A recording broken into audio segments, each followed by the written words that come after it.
Hello viewers, आप सभी का स्वागत है मेरे चैनल पे कुक विद शहनाज। आज हम बनाएंगे कुछ ही मिनटों में कर्ड चिकन। इसके लिए हमें चाहिए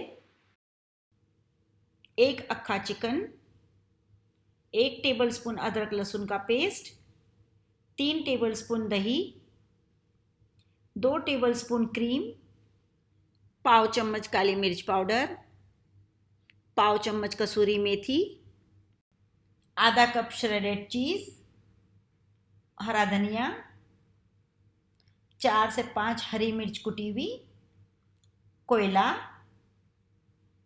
नमक स्वाद अनुसार।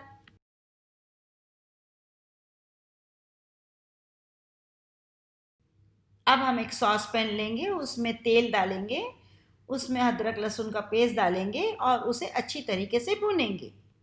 जब हमारा अदरक लहसुन का पेस्ट गुलाबी कलर का होने लगे, उसमें हम डालेंगे चिकन और चिकन को भी हम अच्छी तरीके से भूनेंगे जब तक कि उसका पानी अच्छी तरीके से सूख ना जाए।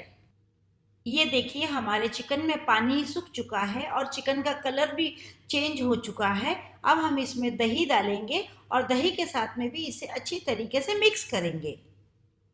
जब अच्छे से मिक्स हो जाए तब हम इस पर ढक्कन ढक के 30 मिनट के लिए स्लो फ्लेम पे पकने के लिए रख देंगे, ताकि हमारा चिकन भी अच्छे से पक जाए और दही का पानी जो है वो भी सूख जाए। अब हम दूसरे चूल्हे पे कोयले को रख के उसे जलाएंगे। ये लीजिए, 30 मिनट हो चुके हैं और हमारा चिकन कुछ इस तरह पक गया है। अब हम इसमें डालेंगे हरी मिर्च, कसूरी मेथी, नमक, काली मिर्च और क्रीम और इसे अच्छी तरीके से मिक्स करेंगे।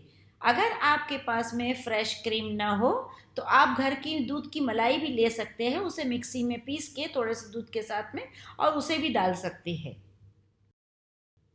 अब हम इसके ऊपर श्रेडेड चीज़ डालेंगे। अब हम इसमें सिल्वर फॉइल की कटोरी रखेंगे और इसमें जलता हुआ कोयला रखेंगे और उस पर थोड़ा सा तेल डाल के और तुरंत ढक्कन बंद कर देंगे।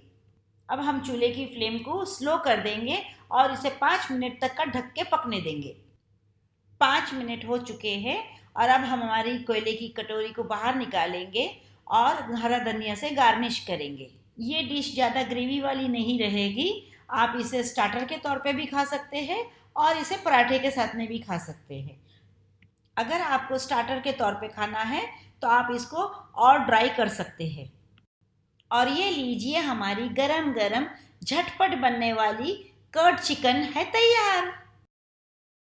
अगर आपको मेरी ये रेसिपी पसंद आए तो प्लीज़ इसे लाइक कीजिए और अपने दोस्तों के साथ शेयर कीजिए। मेरे चैनल को प्लीज़ सब्सक्राइब कीजिए और बेल आइकन को क्लिक करना मत भूलिए, ताकि आपको मेरी सारी रेसिपी सबसे पहले मिले। धन्यवाद।